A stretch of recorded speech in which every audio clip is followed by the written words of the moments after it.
Letter number 32. To Muawiyah bin Abi Sufyan. In the name of Allah, the Beneficent, the Merciful.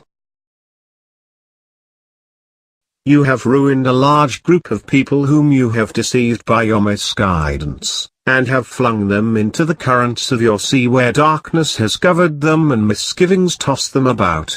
As a result they have strayed from the right path, and turned on their backs.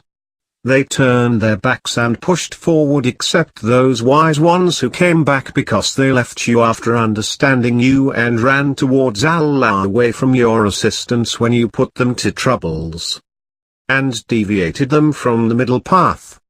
Therefore, O Muawiyah, fear Allah about yourself and take away your reign from Shaitan, since this world is shortly to be cut off from you and the next world is near you, and that is an end to the matter.